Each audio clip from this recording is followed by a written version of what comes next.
Okay, folks, welcome back here. Jeff Landfield here, Landmine. A few things I want to talk about today. Why I think it's time to just end the dividend. I'm going to give a lot of reasons for that. It's plagued our political system for a decade, and no one's going to fix it. And they're all kind of full of shit or bullshitting you, all these candidates, on what they think, and legislators and the governor on what they think they can do to fix it. It's all lies and nonsense. And I also want to talk about former Anchorage Mayor Dave Bronson's campaign kickoff last night in the Valley. He's also running for governor. I think he's number, I guess it's 11 Republican in the race and 12 overall.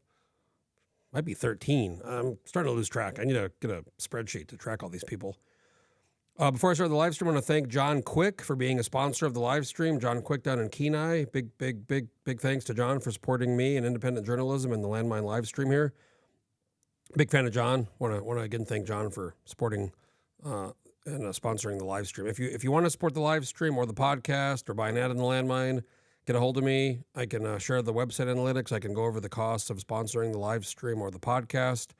And if you like Landmine Live, if you like our podcast, if you like all the stuff I'm doing, please consider making a one-time or monthly recurring donation at alaskalandmine.com/subscribe. It's very simple. You can donate, and it's a monthly recurring or a one-time. Really appreciate that. We'll be going back to Juneau in January for the session, covering the governor's race. Was at Dave Bronson's campaign kickoff last night in the Valley. So really appreciate the support. It's not just me here. There's a team of us, and there's a lot going on. So I appreciate all the support you can do. So I'm going to talk about Dave Bronson's campaign kickoff second. But first, I want to talk about, like everybody else, I think, in the political system, in the political world, I've thought about, how do you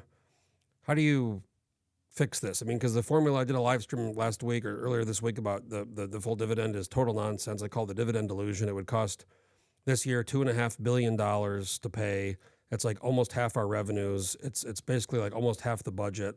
You'd have to eliminate the entire Department of Education and education or and healthcare to pay for this thing. It's total nonsense. Even getting rid of the Department of Corrections is only like $450 million. So they only get you a fifth of the way there.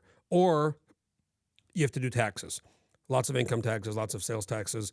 It's ridiculous. And for the people who say, oh, the formula's been there forever. Yeah, it has. But when the Permanent Fund was created, by the way, many years before the dividend, it was invested in like low yield bonds. Okay, not stocks, not private equity. The whole thing over the years has changed. It was based on longevity. That was challenged in the court. There was all kinds of things, like how it was invested, the fund, how it was created, how the dividend was supposed to get paid out. It's all this mineral rights people talk about. I mean, that was done in 1959, okay, when we became a state. That was part of the exchange of statehood. So all these arguments people make, they all sound nice, but they're all bullshit. So you cannot pay the full dividend. So what do? People talk about the 50-50, using half of the POMV draw, half of the percent of market value draw, which this year is $4 billion. So that's still $2 billion, right? That doesn't even help, the 50-50. Some people want to put it in the Constitution, but they don't know what the formula should be. Some people want to do a 25-70. This year basically was a little under 25-75. 25, that's $1 billion, right? That's a lot of money. The budget's like a little over $5 billion. Very low capital budget. Okay, so what do? Do you do 500? Do you say, okay, if there's more revenue, if the price of oil? It's all bullshit, right? Nobody agrees on, if they agreed at all, they had a working group on this. The legislature 4 years ago, there's been, 2 governors. Dunleavy ran on this. He can't do the full dividend. He wants to go into savings to pay for it. Some people want to overdraw the earnings reserve of the permanent fund. Nobody agrees on the formula. Some people want to get rid of it. They won't even say that out loud. Some people want to means test it. Some people want to do a 50-50 and they want to do taxes, or 25-75 for the POMV. They want to do taxes. It's just bullshit. This thing needs to go away. We had a great run. Okay, but it plagues every single part of our political system. Schools, it goes back to the dividend. Infrastructure, it goes back to the dividend. Energy, the problems in Cook Inlet, it goes back to the dividend. Everything, public safety, everything, every single part of our government in Juneau, when they fight over the budget, the legislature, the governor, everything goes back to the dividend. And it's been this way for a decade, and it's not getting better. And next year it's going to get worse because it's an election year. Remember in 2022, the working group in the legislature had got together. They had kind of agreed on the 50-50, which doesn't even really, I mean, I guess it's better than the formula we have now, but it doesn't get you there. You still have to raise a lot of revenues, new taxes, because you're not going to cut spending. Dunleavy tried to cut some spending in 2019 a little bit, and people freaked out, and there was like a recall effort. So remember in 2022, the 50-50 kind of was more or less agreed upon. Even the governor was on board, and then Russia invades Ukraine, the price of oil skyrockets, and Dunleavy goes, oh, what about last year? We got to add $1,300. And then the whole thing started over again, and they paid out $3,200 in 2022 dividend, which cost like $2 billion. We've paid out in the last 6 years like $6 billion.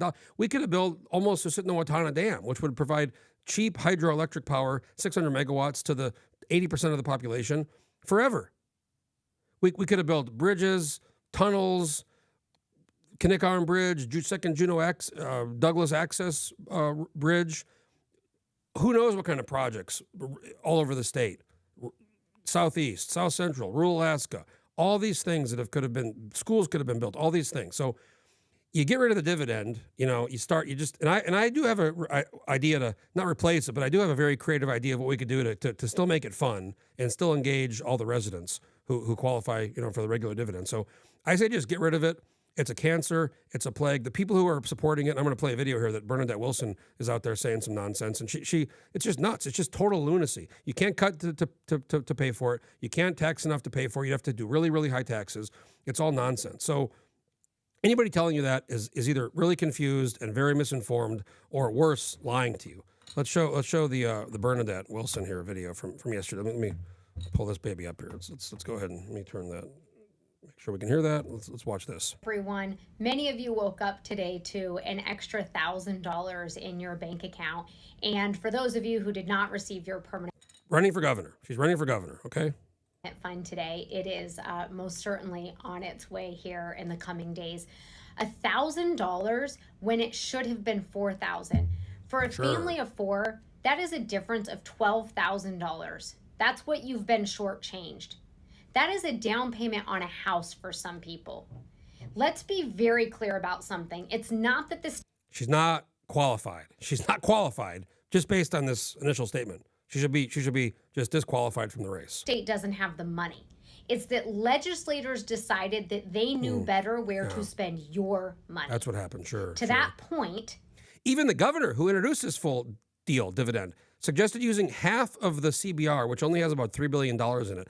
He wants to spend $1.5 billion, he wanted to, from the remaining $3 billion to pay it. Okay, what happens next year? What happens if the price of oil goes down? There was $3 billion deficits plus in 2015 and 2016 when the price of oil went down to $30 a barrel. We've been there not that long ago of $3 billion plus deficits. There's no cushion to do this nonsense. Just a few weeks back, the Permanent Fund Dividend hit a record value of $83 billion. Okay, I think she means the Permanent Fund hit a value of $83 billion. It's about $85 billion. But that doesn't, so what, you want to just use that? You want to just dig into that and pay it all out in dividends? $2.5 billion a year? That doesn't work. It's crazy. It's nonsense. It's like all these people just want the government to give them money in the state. What can the government do for me? How can the government, we don't pay any income tax, we don't pay any sales tax. We want money from the government. The schools suck. We don't build any projects, infrastructure projects. We don't build roads or bridges. South Central is facing a major, serious energy crisis. We have vacancy rates in state departments of 20 and 30%. All right? It takes 6 weeks or 4 weeks to update a business license with the state of Alaska. You call these numbers for departments, nobody answers the phones. Okay, folks, the state is fucked up. And this idea that we can just pay out this money and people want a check from the government, I mean, it's wild. It's not conservative, I'll tell you that. Billion. And I also want to address everyone who thinks that it's this crazy thought that there's no shot that the state is ever going to get back to paying out a statutory permanent fund because we can't afford it. Correct. Well, we can afford it if we do a 10 or 15% income tax, and we can, now we're getting into the redistribution, the kind of Marxist, socialist redistribution of, of wealth. That's what she's, I guess, or she wants to just eliminate all the schools and all the health care in the state. We could just cut all those things out. So we're living in like a Mad Max, but we all have $4,000 a year in our pocket. I mean, just absolutely insanity. The same government bureaucrats that tell you that they can't afford to pay out a permanent fund are the same ones that support a return to defined benefit that, by the way, would cost the state billions. I wouldn't cost billions, but, we used to live in a state where we had high wages and high pensions, and now we have, wages aren't high anymore and there's no pension. So that's another problem of people leaving the state. Working people are leaving, and then people. So she's conflating all these other things, but basically she's telling the public. People like her are telling the public, "Oh, this is affordable. We can do this. It's the legislature. It's all the." I mean, for 10 years they've tried this, right? It's not a conspiracy. It's just the reality.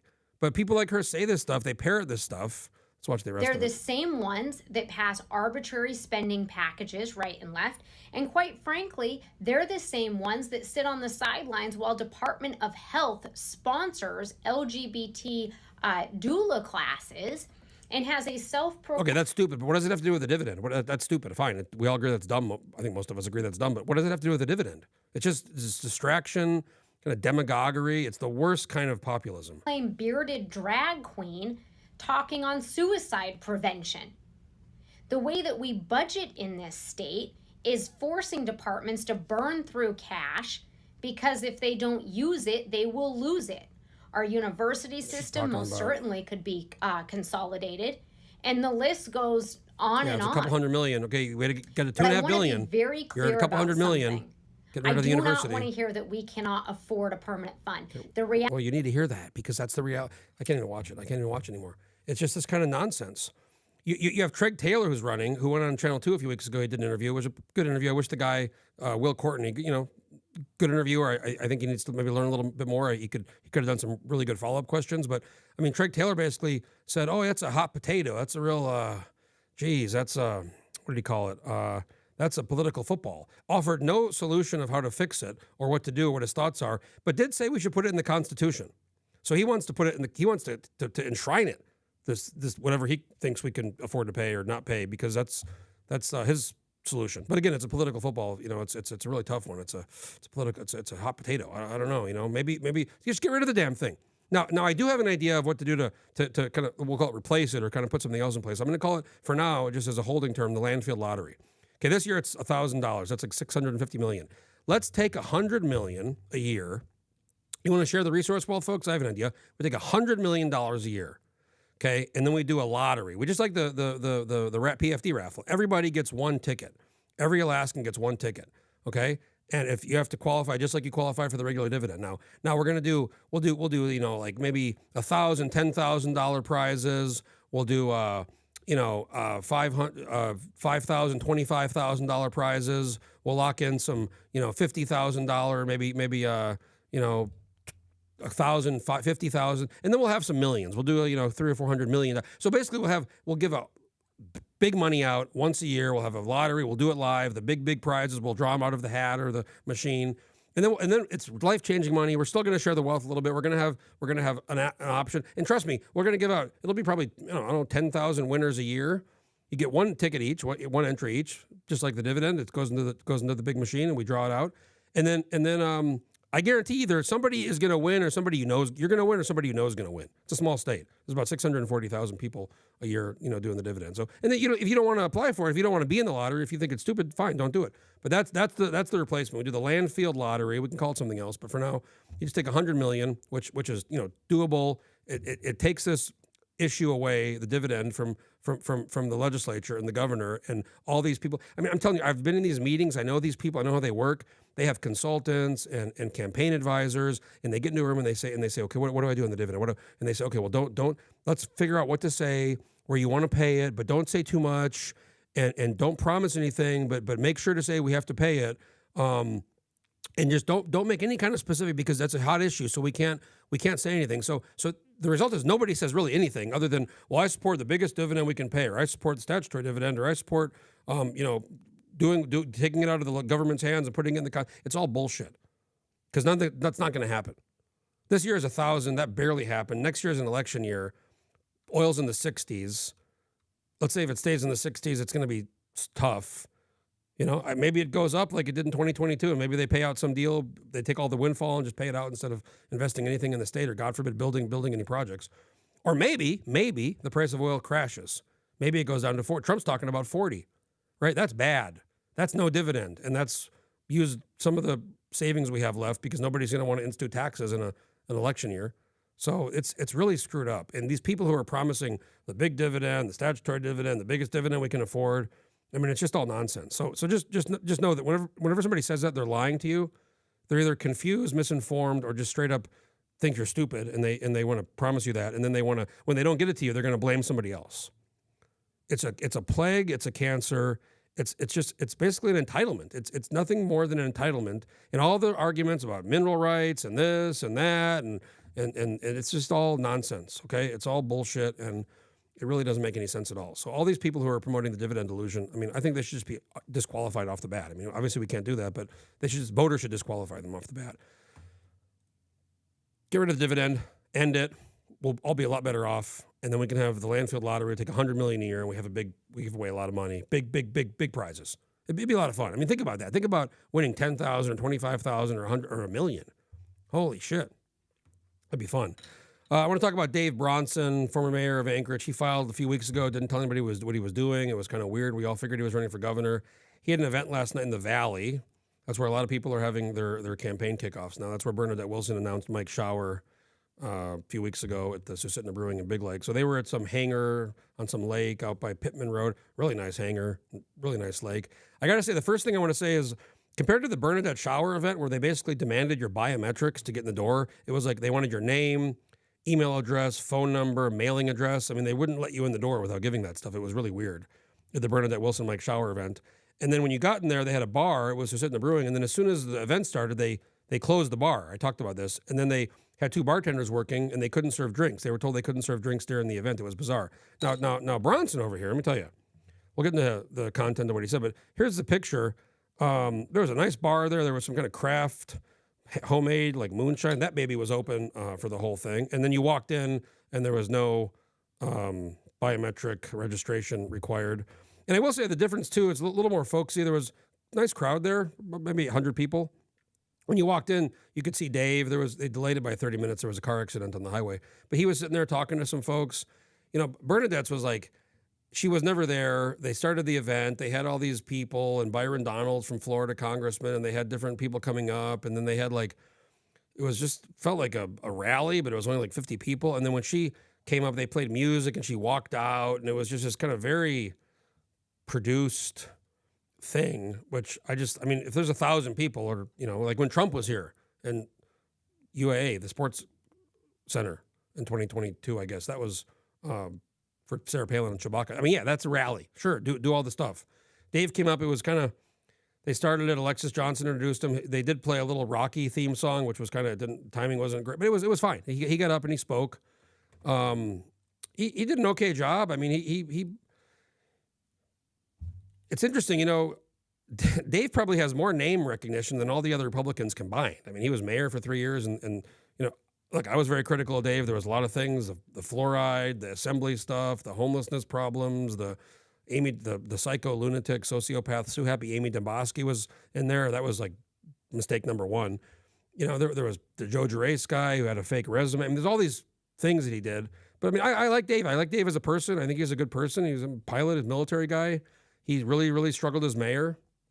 At one point he said something like, "I'm the only one in the race with chief executive experience," and he builds teams. And I'm kind of like, well, you put fucking Amy Demboski on your team. Look how that worked out.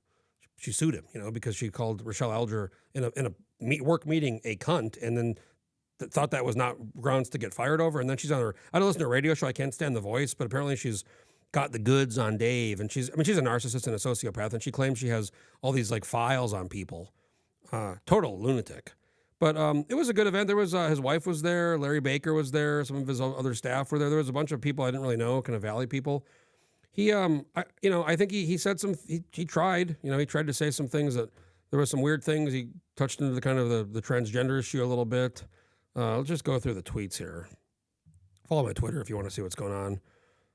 His wife was there. She was there for a while. I kind of joked, I don't think she's the running mate. When she left, she did say that her ringtone for him is also the Rocky theme song. He said that the legislature isn't as crazy. He dealt with the Anchorage Assembly. They were crazy, so therefore he can deal with the legislature. They aren't as crazy. Yeah, bro, there's 60 of them, and you got a lot of, good luck, Bert Stedman and some of these guys that have been around a long time, they're not easy to deal with. They're very savvy. And then some of them are actually crazy too, but I guess that prepares you a little bit, but the legislature and the Assembly, Anchorage Assembly, can't even be really described or compared. He talked about, it was kind of funny, he talked about federal overreach and how bad that is, and we're a colony, and I was kind of like, Trump's in there now. Later, he did say how good Trump is for Alaska, but he did talk about kind of the federal stuff, and that was a little bit strange. Let's see here. He was talking about the transgender stuff a little bit. He did say that these people who think men can become women and women can become men are crazy. I mean, I agree with that, but I'm not sure that's really, an issue that we have much bigger issues. That's issue number 45 on all the issues that face the state. The bar was open, which I liked. He talked about Trump being the best president. You got to hit the ground running and bring the right people around you. So something he said he's done, and I'm not sure he had a tough one with that. He did say he did kind of joke the ADN had a hit piece out on him right away. Which I wouldn't say it was a hit piece. I mean, it was kind of a piece about his struggles as mayor. I will say one thing. I was talking to somebody about this yesterday. It's wild. Bronson had pretty much daily bad articles from the press, and look, I criticized him a lot on the fluoride and doing all these, this Star of David at mask mandate nonsense. There was a lot of things to criticize, but I will say that it was pretty much a consistent kind of barrage of attacks from the ADN and public media. And they're kind of just oddly silent about LaFrance. She's been there for 15 months, and there's really not much. And when there is an article, it's kind of supportive or it's kind of praising her a little bit. So, I mean, she hasn't faced nearly the scrutiny he faced when he was mayor by the media. And I totally, that's you can't argue with that. Alexis Johnson was joking. She was trying to get donations, and she was saying, spend like a liberal, but support like a conservative. That was kind of funny. There was Q&As from the audience. Somebody asked him if he was going to get out if he wasn't the top primary vote getter. And he actually gave he gave a really good answer for this. He goes, well, it's not a primary. It's not a traditional primary like you think. And he goes, look, if I'm 2 or 3 or something, right, and I'm not the first one, and let's say a Democrat, if he gets out, if somebody withdraws, the 5th person moves up to the top 4. He goes, well, let's say a Democrat or somebody else moves up. And what does that do? Or, he says, we don't even know who's in the race yet. And it's just not the traditional kind of primary you're talking about. So, I mean, I really thought that was a nuanced answer. And then he said, I think his quote was, I'll do everything I can do to make sure a Democrat or Rhino, he said, isn't elected. But the way he explained the answer, I think some of the people in the room wanted I'm going to commit because Bernadette Wilson had said that. And he's like, no, I'm not going to commit because it really depends on the dynamics of who wins in the primary and the people that are, in 5th and 6th place, if a few people drop out. So that was a good answer. Oh, there's a pretty funny picture. This was in the hangar. Definitely a conservative guy who owns, I think that might have been a Colin Kaepernick holdover, the go to hell NFL, and then Godspeed President Trump. What else do we got in here on the, that was kind of it. So what I did ask him, though, what I did ask Bronson, and this goes back to the dividend delusion. We should just get rid of it. I asked him. I said, what do you feel about the dividend? This year would cost $2.5 billion. That's for the full dividend. Statutory, it's about almost half the revenues. We have $3 billion in the bank. It's not very much. I go, this has plagued our political system for a decade. I'm kind of curious. What do you think? How would you handle this? And you could tell it was, he didn't really know what to say. I mean, he said, look, it's a contract for the mineral rights, which I don't really buy as any kind of answer, but he talked about that. And he did acknowledge that, we have to pay for things and we can't just live in a fantasy. And he said he's a pilot, and you have to, the numbers don't lie. When you're a pilot, you have to go by the numbers. If you ignore the numbers, you're going to crash and die. And it was funny. He almost kind of tried to work it out in real time. And he was answering it, but he was also kind of talking about it. He gave a several minute answer on it. He did say something which I thought was kind of funny. It was a funny moment, and it was also kind of prescient. He says, and to be honest, none of you folks in the room need it, right? But it's because they're all kind of wealthy people. But it's it's something that he doesn't. He people like him, all these candidates, they can't say get rid of it. They can't say no dividend because they feel like their voter base is going to abandon them, and they're all trying to work this out somehow and come up with some answer and there's no plan really. There's no answer. There's no solution other than get rid of it. Just get rid of the damn thing. That's the solution. That's easy. You can defend that. You can explain that. That's a simple way to address the issue. Keeping it in some form is very difficult because they also don't want to do taxes because they're Republicans. So they don't want to do, and I don't think we should pay taxes, income taxes or sales taxes or both to pay a dividend. I think most people probably would agree with that. So otherwise, how do you do it? You can't reduce the spending. So, I mean, I think he tried to give an answer. I think he's like all the other Republicans are struggling with it. Again, I thought it was a nice event. There was a good turnout, more than the Bernadette Wilson, Mike Shower event. They didn't ask for the biometrics to get in. The bar was open. I mean, it wasn't a bar. It wasn't like a bar. It was a hangar, so it was self-serve. But it was, you were able to get a beer or a glass of wine or a little, I don't know, homemade moonshine. It wasn't very strong, but it was pretty good. It kind of tasted, there was an apple one, and there was not a whiskey, but like a smoked. Anyways, there was, I don't know who made them, but they were kind of homemade. So he's in the race. That's kind of last thing I'll talk about. I did a story a couple days ago about Crooked Adam Crum, who's also in the race, who turns out he on his way out the door of revenue, he threw $50 million to this company Digital Bridge of the CBR, which turns out no one knew about. The people at revenue got a cash call. Hey, we need our $50 million. Like what money? What are you talking about? And so there's guidance on the CBR basically being invested in cash equivalents and like treasury bills, not private equity. So I know this is becoming an issue. Actually, there was a statement that was put out by the leadership of the legislature presiding officers earlier. Let me just read that. I don't want to brag here, but that's the wrong one. That's the other ballot initiative that was. I don't want to brag here, but we have presiding officers issue statement on $50 million commitment from the Constitutional Budget Reserve. Let's see here. Senate President Stevens, Bryce Edgmond, he issued the following statement regarding the media reports of, that's landmine. Don't want to brag here, folks, but that was me. $50 million commitment from the Constitutional Budget Reserve to an outside private equity firm. We were caught off guard in a call with the governor. So I guess the governor did tell them at something. I think he called him and said, hey, fuck, something happened. There's only $3 billion in the CBR. You know, like I said, there was $3 billion plus deficits in 2015 and 2016. And after that, there was $2 billion deficits. I mean, that's where all the CBR money went. So, I mean, this could be conceivable where if something happened, this thing could get liquidated in the course of a year. We were caught off guard in a call with the governor to learn that $50 million from the state's primary savings account had been committed to an outside investment firm without legislative or public awareness. We then learned more details of this action in subsequent reporting. Well, that's me. It's Landfield. It's landmine because nobody else has even touched this one yet. The CBR was created to provide stability during times of deficit and emergency, and ensuring schools and public safety and essential services remain funded when state revenues fall short, which happened. I mean, that thing was like, I think it was like $16 billion back at the peak. There was another one, statutory budget reserve. That's another account. That thing's been emptied. I think in all savings were like $18 billion, 10, 11, 12 years ago. And now there are 3. Placing tens of millions of dollars into a liquid, high-risk investment undermines that purpose and raises serious concerns about accountability, transparency, and fiscal responsibility. Future high-risk investments of this nature should not occur without involvement of the legislature, regardless of whether the action was technically permissible under statute. Decisions of this magnitude must not occur outside the view of the legislature or the public. Legislature is actively reviewing the circumstance of the commitment and its implications for Alaska's finances. We will be consulting with legal counsel and legislative auditor, and will consider additional steps, including hearings to ensure full transparency and to protect our savings for future Alaska generations. So that's a result of my landmine story that came out a couple days ago. You can go to alaskalandmine.com and write about it. alaskalandmine.com and read about it. I have a series of records requests into the state asking for the contract itself. It's a company called Digital Bridge. They, according to their website, have $106 billion under management. They were here speaking at the Governor's Energy Conference in June. I think they've been trying to do some data center stuff, but I'm trying to get the contract, and then I'm trying to get emails and correspondence between the departments, because I'm guessing when these Digital Bridge folks called and asked for the $50 million, and the people at Revenue were like, what? I'm guessing there were some emails or some letters sent, like, what the fuck? What's going on? I mean, I also heard, and I need to get to the bottom of this, but this is even wilder. I heard that Crum, rather than having Department of Law review the contract, because you don't want to sign a contract unless you have someone look at it, you know, some lawyers, some people on your side to make sure you're not signing something crazy. I mean, I review contracts, I sign, but I mean, I look at them, I read them, I have people look at them, I have my lawyer review them, I make sure I'm not signing something, you know, dumb. Sounds like Crum, according to another source, I just got this yesterday, it sounds like he circumvented Department of Law. He had some other lawyer, like outside counsel lawyer, review it.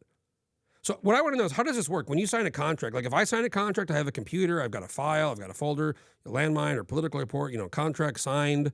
When I was working at GCI, when I was working for small IT companies, there's a system in place for like where the contracts go so people can see them. There's a file organization or something. There's systems in place where you see, here's the contract. Okay, this authorizes this person to do that. This authorizes us to, you know, set up the infrastructure, the equipment, or order the computers. If it's, you know, when I was working for IT, order all the gear, order all the equipment. Also, $50 million. Okay, you sign the contract. Also, the money has to go out. You don't give a check. Nobody's writing a check. It's a wire transfer. So I believe there's a state system somewhere, a computer system or a finance system that says, okay, like here we have a a withdrawal. We have a commitment of $50 million. It's got to go out. I mean, it sounds like he didn't do any of that. He just signed the baby and said $50 million to my boys or these people, private equity. Have a good time. Bye. Just absolutely wild, and especially considering the guidance. It's called the Blue Book. It's the policy and procedures manual for the Department of Revenue. Under the CBR account, the recommendation for the last 3 years has been, basically very, very, very low risk cash equivalents like treasury bills, not private equity. Now, if the thing was like 15 or 20 billion, if it had a lot more money, okay, fine, play around with a few billion. You can be a little more risky. You can do some longer term stuff, but that ain't the case. So I think there's going to be a lot more here on this crooked crumb $50 million deal that he kind of gave to these Digital Bridge folks on the way out. I got to try to get a hold of them because I'm guessing they aren't liking all this media attention. Maybe they don't give a shit, but I'm assuming they probably aren't very happy about it. So always something going on around here. Always something going on around here. So I say get rid of the dividend. We can't do it. It's anybody who's telling you that, trust me, they're lying to you or they're stupid. So maybe ask them, how do you plan on paying me this? How do you plan on? Are you going to tax me? Are you going to institute taxes, income taxes and sales taxes? Are you going to eliminate the Department of Education and the Department of Health? Okay, if they say no, or if they say something stupid like we're going to use our resources and we're going to all of a sudden generate billions of dollars, you just tell them, wow, that's very stupid. Okay, because that's not reality. It's just lunacy, total, what's the word I'm trying to think? It's fantasy. It's just absolute fantasy, delusion, dividend delusion. So we got Dave Bronson in the race. We got the dividend delusion, still a thing that's out there from a lot of candidates. And we got Crooked Crumb giving $50 million to a private equity firm from the CBR that it sounds like no one, they know now. Now they know. Again, I want to thank John Quick for being a sponsor of the live stream. Thank you again, John Quick. Folks, if you like the live stream, the podcast, what I'm doing here, please consider making a one-time or monthly recurring donation at alaskalairmine.com/subscribe. Also, we sell ads on the website. We got big viewers. We got a lot of great analytics I'm happy to share with you. We're doing a lot of stories. We're reporting on stuff. It's pretty soon we're going to be in Juneau. There's going to be a lot more going on. And we're going to be kind of, after that, full-scale election cycle with the governor. Dan Sullivan's up for re-election. Obviously, Nick Begich and all 40 House members and 10 senators. And we got at least 3 or 4 members of the Senate that are running for the House running for the Senate. So there's going to be a lot going on next year. And don't forget, the first reports for the candidate financial reports come out in February. So it's still a ways off, but we're going to be, if you don't get the Alaska Political Report, if you don't subscribe to the Alaska Political Report, get a hold of me. You should be getting the Alaska Political Report if you're interested in following Alaska politics. There's really good stuff in there that you're not going to see anywhere else. I want to thank you again for watching. I want to thank John Quick for being a sponsor of Landmine Live, and we will see you guys next time. Thanks.